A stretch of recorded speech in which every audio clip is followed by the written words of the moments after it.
खाना ले आओ माँ। रुक अभी बनता।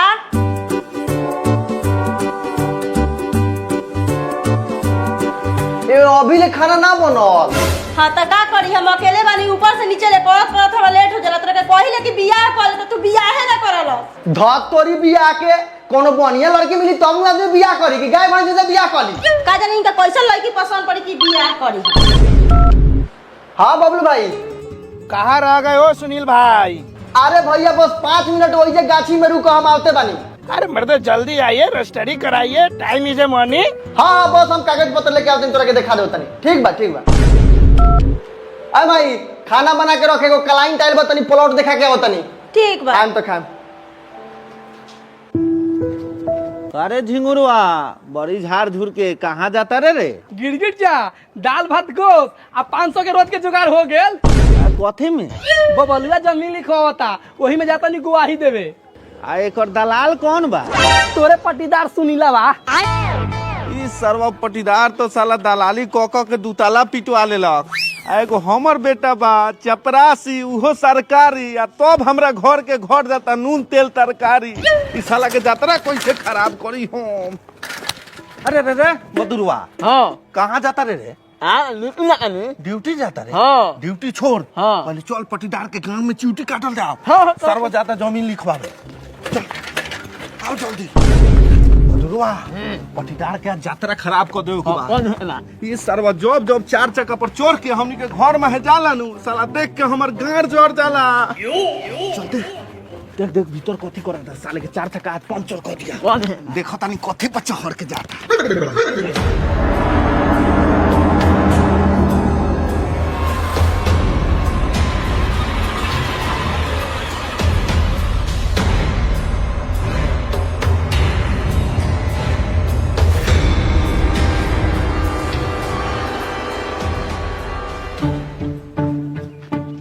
लोग कथी करता? अच्छा पहले मार चक्का में घापा घाप।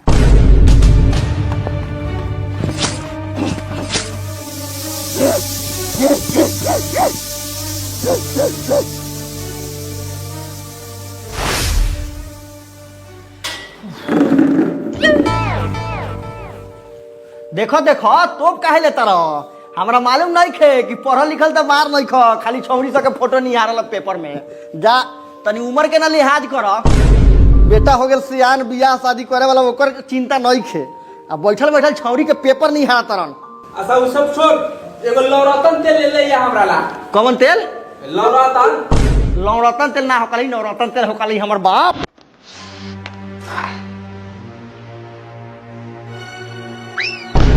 अरे साला ई त हमरा गाड़ी के हवा निकल गेल जतरे पर। अरे एक साथ दोनों चक्का के हवा कैसे निकल जाई? हई साला काटी घोपले बा कोनो। अरे भोसड़ी वाला एहू में घोप देले बा।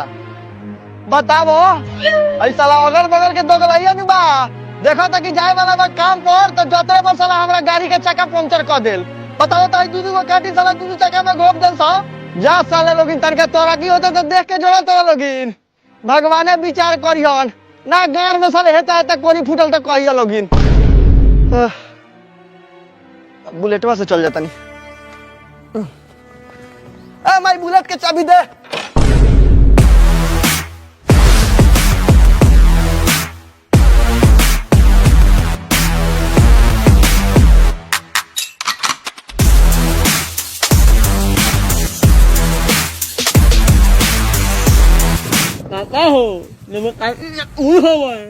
अरे का करबे रे, हमनी से बहुत भारी मिस्टेक हो गया। 2 चक्का के तो हवे ना निकलनी है।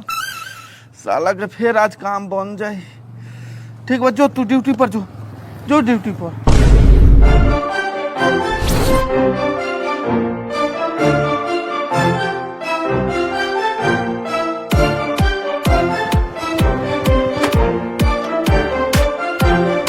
अरे सुनील भाई बहुत लेट लगा दिया आप। अरे बबलू भैया आपके चले तो बिना खोइले आए हैं। आइए चलिए आप हमको दिखाइए जमीन। आइए दिखाते हैं। हई देखी बबलू भैया, हई ये हेजा से लेके और डनेर तकले 10 कट्ठा के प्लॉट बा, 1 नंबर जमीन बा, 12 लोग के ऊपर नजर बा, लेकिन हम ही रौड़े के जमीन दिवाएम। आई देखो ई जमीन। जमीन तो बड़ा बढ़िया बा, जमीन के का रेट रख ले भाई? जमीन के रेट तो अगला आदमी 25 मांगता, लेकिन रउआ के हम 20 तक ले फाइनल करवा दें। अरे बाप रे बाप, ई चौवर चाचर के जमीन के इतना रेट? अरे भैया ई तोरा चौवर चाचर लगता भैया, हई बगले में साहेब के स्टेशन बा, अब तुरंत है 4 लाइन पास होके वाला बा। ई जमीनवा आज 20 में लेवल तरह सीधे 5 गुना 1 करोड़ के जमीन हो जाता। ई जमीन ना, ई खारा सोना बा, सोना। क्या भाई गलत कहता नहीं? सही बात बा। बात तो सही है, कई बार फिर भी थोड़ा सा 19-20 करता। अच्छा रउआ ला 19-20 के बात में हो जाई। 20 और 19 के बीच में वो काम करी ना। 20 लाख अगला आदमी मांगता, रउआ 19,99,900 रुपया दे दियो। वाह क्या बात बा बबलू भैया, रउआ 100 रुपया छोड़ देला, इससे बढ़ के का चाहिए? सुनील भैया 100 रुपया तू छोड़ के काहे ला एहसान करबा? एक काम करा ना, तू पूरा पूरी ले ला। हाँ तो ठीक है बा भैया, कनी अलग से हमर 2% छाट दे हम। ना ना 2% ना, 1% ले लिया। अच्छा चलिए 1% रजिस्ट्रार ऑफिस में जमीन वाला आदमी बैठल बा, चलो लिखवाइए दबल जाओ तुरंत। ठीक बा बबलू भाई, चलल जाओ। कनिया की हमर पेमेंट में डाल दिया अलग से 1%। हाँ हाँ करते, बहुत कर वाला। चलो रजिस्ट्रार ऑफिस चलो चलो चलो चलो।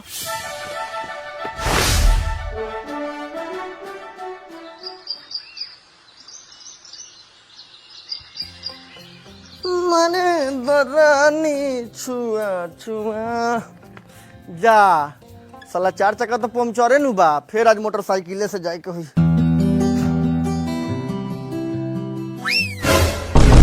हाँ तोरी बहन के इस सारा सदा साफ हमरा पर भीड़ गेल बा।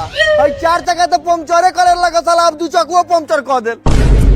जा हो सार लोगिन, कहियो भेटा जा तोनी के काटी घोपत ना, गार में घोप घाप के जियान करिन तक कहियो। लागत है साला घर पर अब सीसीटीवी कैमरा लगावे के होई, तबे हमर सामान सुरक्षित रही। साफ एकनी बर्बाद करे पर लागल बा। अच्छा चलो अब कोनो दोस्त भाई के पकड़ के निकले के होई। का हो आई और साला होले महीना कम ने ऊपर ताकि तो हनी एमे लोग अब ताकि लेनी आ बाक बुरबक सरकारी नौकरी वाला ला 2 चक्का 4 चक्का कोनो बड़का बात बा? खाली तोहर बियाह करम नु त दहेज में तोरा के 4 चक्का आ हमरा के 2 चक्का बिना कहले दी। आ मेहरारू हीरोइन मिलतो से अलग। जवन सार हमर गाड़ी पंचर करे हो, उनका गार में हेता हेता घाव होई, हेता हेता। अरे छौरा रे, एने कारी ताक ताक के केकरा गड़ी आवते जाता रे। सुना ना, हम तोरा के थोड़े गरिया होतनी, जवन साला हमर गाड़ी पंचर करे बा हम ओकरा के गरिया होतनी। तो जो जहाँ हवा निकलले हो तो ही गरियाओ, हमरा दूरा पर चढ़ के ना गरियाओ। हम तोरा दूरा पर चढ़ के गरिया होतनी कि हम सरकारी रोड पर गरिया होतनी? ई रोडवा तोरा बाप क्या हो का? सुना ना गिर चा जादे बाप जाने पर मौज जा। हम जाना तनी कि हमर 4 चक्का बुलेट देखे तोर गार पर परात रहेला। है सुन ना, तोर 4 चक्का हमर लाल पप्पा दो, हमर लड़का अपने सरकारी नौकरी वाला बा, अब ये 4 चक्का दूरा पर लगा दे। ओ हो बतिया तो ऐसे बना जैसे तोहर बेटा डीएम कलेक्टर होके, लड़नी 8,000 के महीना पर चपरासी के नौकरी करेला और वही में 4 चक्का किनबो। सुना ना चाचा, 4 चक्का के एगो चकवो जइया किन लिया नु तो ये आके हमरा से बतियई ह। आग लाना साग जर गेल, 4 चक्का के एगो बार तो झाट ना किनई, 4 चक्का किनी ह, 4 चक्का। का हो लो का आला बोला का दुआ को आला ओने आ बाकबुर पहले ठीक से मुंह चलावे के सीख ना, ओकरा बाद 4 चक्का चलाई है। साला एगो तो 8,000 का महीना कमालस, घर ठीक से बाहर ना चलेला आ 4 चक्का खड़ा करबो। चुपचाप ड्यूटी पर जो कहा सुनील भाई, कल जमीन बेचवाइला हई सरवा के चुस्ता बात खियाला, हमनी पर पानो पुड़िया खर्चा ना करबो। अरे मर्द ई रहे तो एकरा के खिया देनी, अब तू ना रहलो तो कहां से खोजे जाई तरह के। जा पान पुड़िया ले ला, जा हमरा नाम पर ले ला। कहत नहीं ओ राजा भाई, एगो रजनीगंधा तुलसी दाता सुनील भाई के नाम पर।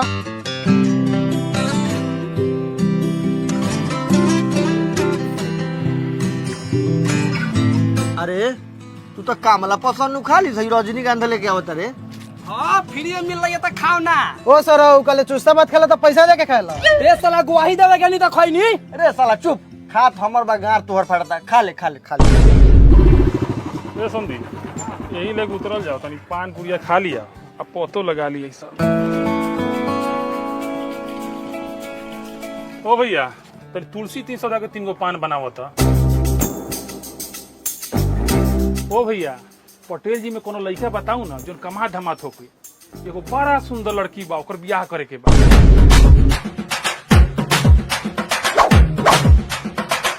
एगो अच्छे लाल पटेल जी के एकलौता लड़का बा। लड़का के घर 2 ताला बा, कोनो चीज के कमी नहीं खे। दूरा पर 2 चक्का 4 चक्का, घर में एसी पंखा कूलर फ्रिज सब लागल बा। बाप रे बाप, उहे एक दिन कहत रहा कि बेटा के बियाह करे के बा। ओ भैया, हम तो ऐसने घर खोज रहनी है। ए उनका घरवा केने बा? पूछत काथी बानी, चल न रंगा के उनके घर ही पहुंचा देतन। ओ भैया, हाई पैसा ला। बड़ा संजोग से हमर भैया भेटा गेला। चलो चलो भैया, चलो ठीक बा, ठीक बा।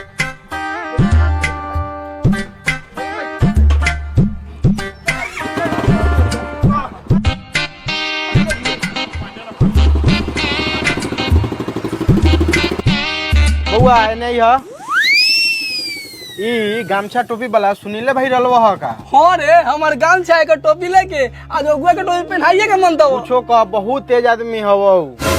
जा देखो भोज जागल। चलू चलू देखू कितना बढ़िया गाँव बा। गाँव तो बढ़िया बा। बस बस बस बस बस बस बस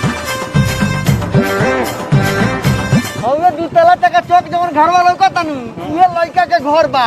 ओकरा बाबू के नाम बा अच्छलाल पटेल। जाऊ घर ही हो जान, जाऊ ठीक बा। जाऊ।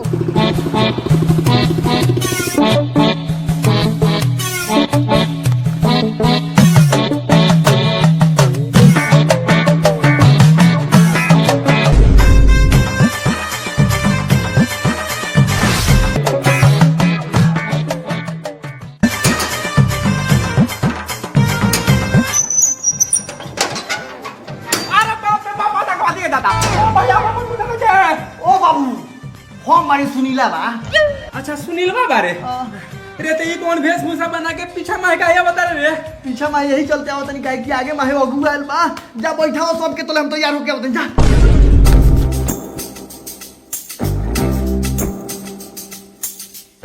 प्रणाम। प्रणाम प्रणाम। रउआ लोग अगुआ बनी का? कैसे पता? कैसे पता? अरे रउआ घर द्वार हमर नहीं की देखई, यहाँ तो अगुआ एक से एक अवै रहल है। चलो बैठिए सोफा पर।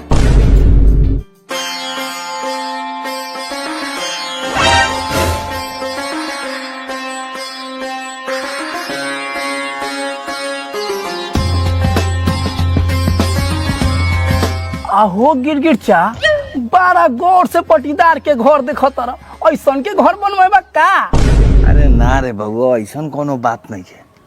लागत सुनीलवा के अगुआ आयल बा। हाँ अगुआ है। हाँ बताब, साला अगुआ अनहरे नु बा। और सरकारी नौकरी वाला घर छोड़ के अब प्राइवेट नौकरी वाला घर में घुस गेल। बउआ ई बात ठीक बा? ना बात तो ठीक नहीं खे, लेकिन हमरा के चुस्ता बात खियाबा नु तो हम जुगाड़ लगा सकतानी। हाँ तोरा के डबल चुस्ता भात खिया, जुगाड़ लगावा। समझो तो हर काम हो गेल। नाश्ता के व्यवस्था करा, बेटवा के फोन करके बुला लो, हम अगुआ कान भर के तोरा घरे भेज देबो। ठीक बाबू, वो काम पर लाग जाओ। हम व्यवस्था करतानी व्यवस्था। घरवा बाहरों से ना, भीतरों से VIP बा। ले आबो नाश्ता वाले आबो।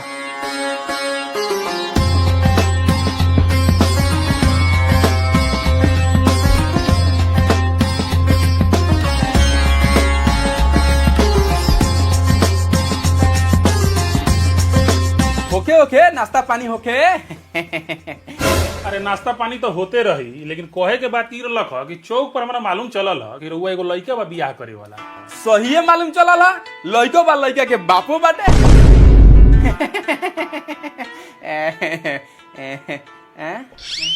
ए महाराज, गलत ना सोचू, हमर कहे के मतलब बा कि हमर लइका घरे बरलही बा आ लइका के बाप रउआ सामने बैठल बरलही बाटे। अच्छा, वो सब ठीक बा। कहे कर रख तनी बउआ जी के बोला देती नु तो हमनी के देख लेती, अब बातों आगे बढ़ जाई। लइका कोनो भागल थोड़ा जाइता। रउआ लोग नाश्ता करू ना, हम लइका के बोला देता नी। बउआ सुनील, लागता ना सुन लख, अभी होई तनी बुला के।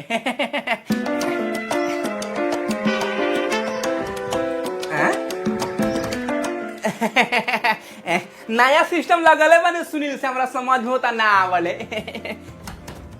बउआ सुनील,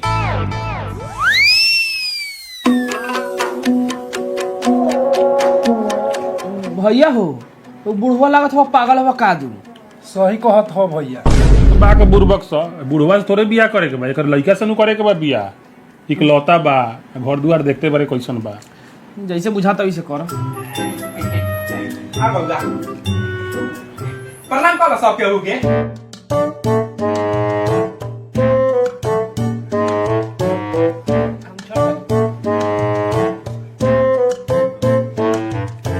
बुआ जी बैठी।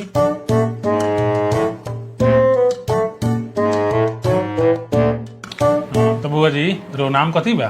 सुनील पटेल, अच्छा गांव के नाम कथी बा? बैनाथपुर करनौल, आ जिला? जिला मुजफ्फरपुर, राज्य कौन बा रहुआ? राज्य बिहार, देश कौन बा? भारत देश में रहिले। अच्छा बुआ जी काम रुआ कथी करी ले? प्रॉपर्टी डीलर बनी। अच्छा दलाल बनी। गांव के गंवार लोग ओकरा के दलाल कहेला, बाकी पढ़ल लिखल लोग ओकरा के प्रॉपर्टी डीलर कहेला। आई छोरी ई सब नादान बना समझले। अच्छा बुआ जी कहाँ ले पढ़ल बनी रुआ? बीए ले। अच्छा बीए कॉ लेनी तो सरकारी नौकरी काहे ना कॉ लेनी कि या लाली दलाली के फेर में पड़ल बनी? देखी सब केहू के अपन अपन भाग या किस्मत होखेला, जेकरा जवन विधि से 2 रुपया कमाए के लिखल बा उ विधि से कमाला अपन। बउआ जी रुआ बात एकदम जायज कहनी है। खैर छोरू, घर हमरा पसंद बा, रउआ हमरा पसंद बानी। तो अछलाल जी रुआ हमरा के ई बताऊ कि रुआ कितना दहेज ले हम? घर दुआर पसंदे बा, हमर एक लौता लइका रहुआ पसंदे बा। तंदान दहेज के का पूछले बानी, ज्यादा न पंद। बाबूजी तनी पुरानका ख्यालात के बारन ई जवन कहतन ओकरा खातिर हम माफी मांगतनी। हमरा दान दहेज 1 रुपया ना चाहिए। हम फ्री में बियाह करला तैयार बनी, बशर्ते लड़की सुंदर होखे के चाहिए आ हमर परिवार के लेके चले वाला चाहिए। वाह का विचार बा रुआ लोगन के। जब लड़की पर बात आइए गेल बा तो सबसे पहले रुआ लोगन लड़कीए के फोटो देखी, ओकरा बादे कोनो बात होई। हैली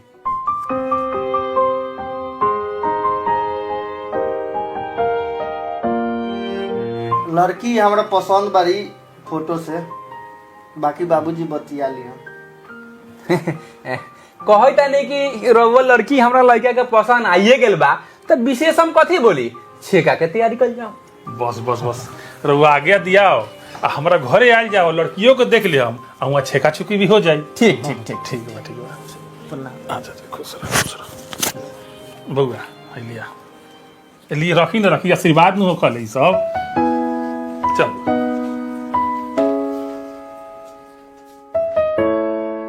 रे तू कैसन चपाट लिया बारे रे? कैसन घर दुआर बना के कौन फ्री में शादी करा रे बुरुवक लइका? एगो अपन मन से कुछ देतो रहला तो तू साफा लेवे से माना कर देले हवे। तू हो न बाबूजी अलबत बात करला, माने अब कथी के तोरा कमी हवा कि दान दहेज लेबा? घर में एसी कूलर पंखा फ्रिज सब चीज भरले हवा, आ ई नहीं देखत कि लड़की कितना खूबसूरत मिलता। अच्छा ठीक बा सब बात हटा। ला खोनी खाला पैसा नहीं है। ठीक हवा जा।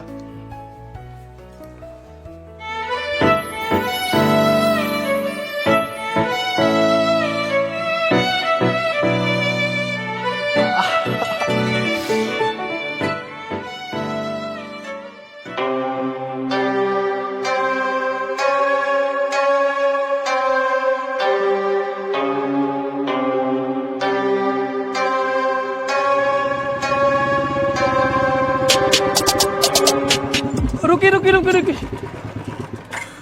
कहाँ गे रहनी है? ए अछलाल पटेल जी के यहाँ गेरनी लड़का देखे। अच्छा शादी सेट हो गेल? हाँ सेटे हो गेल बा। ओहो राम राम राम, जब शादी सेट हो गेल तो का बात करल जाओ। ए महाराज रुआ मुंह घुमा के कहा भाग नहीं है? लड़का में कोनो दिक्कत बता बताऊ हमरा के। अभी शादी नु सेट भेल बा, बियाह तोरे भेल बा। ना ना लड़का में कोनो दिक्कत नहीं है। प्राइवेट नौकरी वाला पैसा कमाला, लेकिन सरकारी नौकरी वाला के बातें कुछ और होखेला। ए महाराज रुआ तो जाइजे कहता नहीं, लेकिन आजकल के समय में सरकारी नौकरी वाला मिलत कहाँ बा? ए महाराज सरकारी नौकरी वाला मिलल इतना आसान बा, लेकिन हम रउआ के खोज के दे हम, लेकिन चुस्ता बात खियान तब। जाऊ महाराज रुआ कौन बड़का बात कह देनी। बस तो जहाँ खड़ा बानी सरकारी नौकरी वाला के दूरा बा, चली रउआ भीतर। चली चली गिरगिट जा कुटुम लेके आनिया वह, इनकरा सरकारी नौकरी वाला लड़का चाहिए। अच्छा ठीक है बा, एगो और कुटुम आवही वाला रहलक ह, ओकरे व्यवस्था बा। ई लोग आ गेल तो बहुते अच्छा। बैठू बैठू। प्रणाम। हाँ बैठी। बाप रे बाप, साला बुलेट जितना चढ़े में मजा आवेला उससे ज्यादा पंचर भेला पर ठेले में गार फाटल रे दादा। हाय अरे साला ई तो कुटुम्बा सब के मोटरसाइकिल लगता। गिरगिट चचवा के दूरा पे निकाह करता।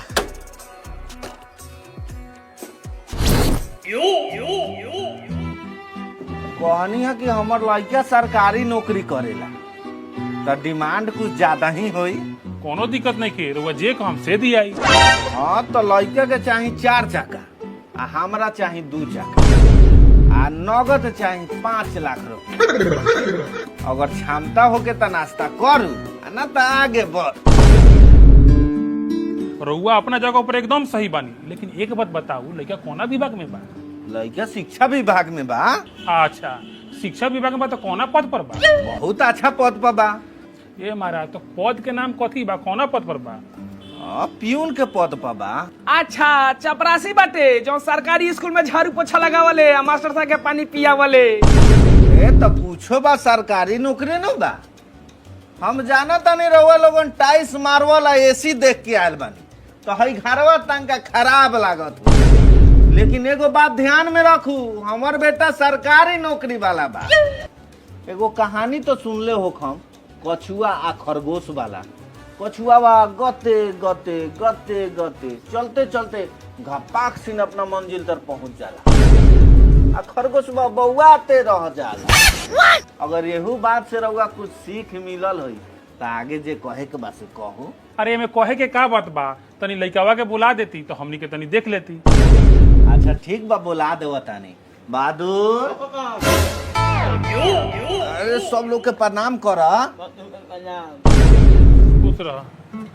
ये हमार लड़का बारन, जे पूछे के बाद से पूछू। बउआ नाम कथी हो तो?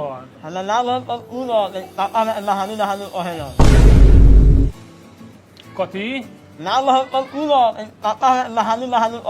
हम बहादुर बहादुर कहिले, नामे का खूबसूरता रख ले बानी। बउआ घर कहाँ हो तो?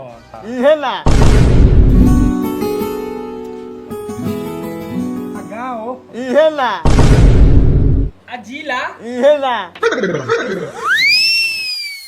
के महाराज, रउआ लइका का तो यो मालूम नहीं कि ओकरा घर कहाँ बा, कहाँ रहले, खाली ये कहले बा। ए महाराज, सब यहीं के बात हो, वही से ये करता। ई रउआ भूल गए नहीं का कि लड़का के सरकारी नौकरी बा। सुनी ना, हम ई लइका पर 4 चक्का ना दे, हम 5 लाख रुपया एगो मोटरसाइकिल दे सकीले। अगर करे के बता करू ना तो हमनी के जाता नहीं। ए महाराज, ऐसे कैसे चल जाए? आहे कि हमार लड़का सरकारी नौकरी वाला बा। रउआ जे देवे को हुई से दे हम। हमार लड़का तो जहिया चाहिए तो 4 चक्का किन के हने घर में लगा दी। का कहता रही तू? हम का कही, लड़के के सरकारी नौकरी बढ़ले बा, आँख मुन के कर बिया। ठीक बात बा, तो काम करू, रउआ हमरा के यहाँ आओ, लड़की के देख ले हम आ वही लगे छेक दे हम। एक नंबर बात रहन। तो ठीक बात, चलत तनी। नाश्ता पानी होखो पहले। अच्छा, नाश्ता पानी होत रही, चलत करू। तनी।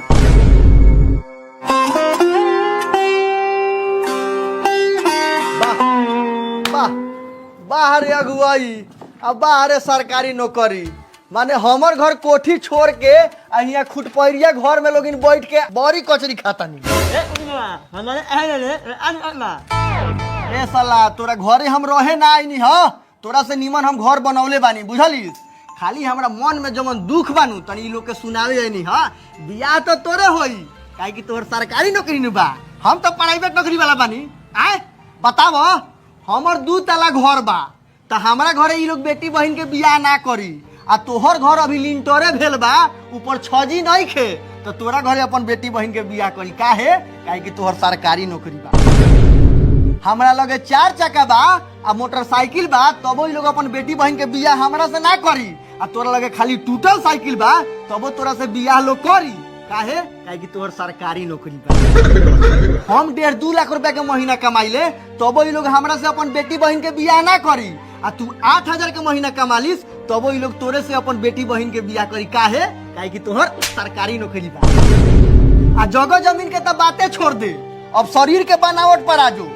हमर ओठ बरोबर बा तो हमरा से अपन बेटी बहन के लोग बियाह ना करी, आ तोहर ओठ बीच में से कटल बा तबो लोग तोरे से अपन बेटी बहन के बियाह करी। काहे कि तोहर सरकारी नौकरी बा। और सुन, हमार आवाज फ्रेश निकलेला, साफ सुथरा बोली ले, तो हमरा से अपन बेटी बहन के लोग बियाह ना करी। तू बियाह के बोलली तो ओने तो लोग बियाह करी। काहे कि नोन सरकारी नौकरी बा। जा अगुआ सारा लोग लाज शरम ना कर। कहा 8,000 कहा 2.5 लाख, कहा 2 ताला घर आई, कहा आसमान खुला, आ तब बेटी बहन के यहाँ बियाह करत तारा। आ ऊपर से सराऊ हम तो दहेजो ना मांगनी हो, फ्री में बियाह करला तैयार बानी, तब तो इनके गाड़ फाट गेल हो।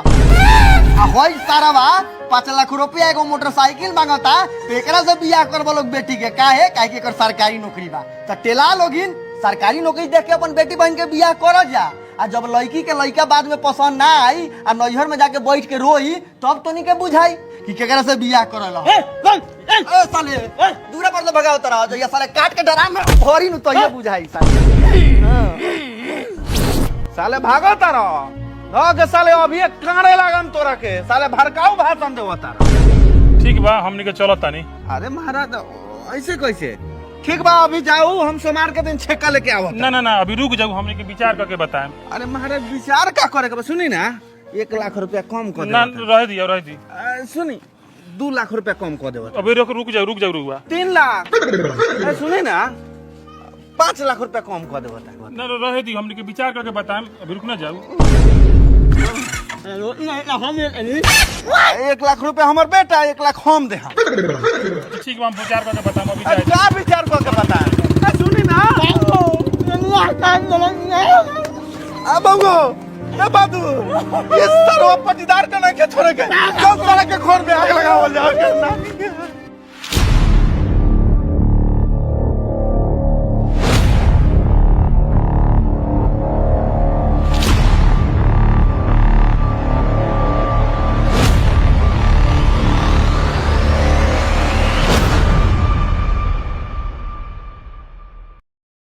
वेलकम टू माय न्यू चैनल। आप लोग कह रहे हैं बहुत दिन से कैसा वीडियो, तो वीडियो बहुत अच्छा आप लोग जो रहा है। आप लोग वीडियो देखकर कैसा लग रहा है ये बताइए पहले वीडियो कमेंट में बताइए कैसा वीडियो। अगर ऐसा धमाल वीडियो चाहिए मनी मिराज भैया का, अमित भाई का, आए अखिल जी भैया का, भला भैया का, इस सब का वीडियो चाहिए तो मेरे पेज को कर लीजिए सब्सक्राइब। ऐसा वीडियो बहुत आएगा, फनी कॉमेडी, इसलिए मेरे पेज को आप लोग कर लीजिए सब्सक्राइब।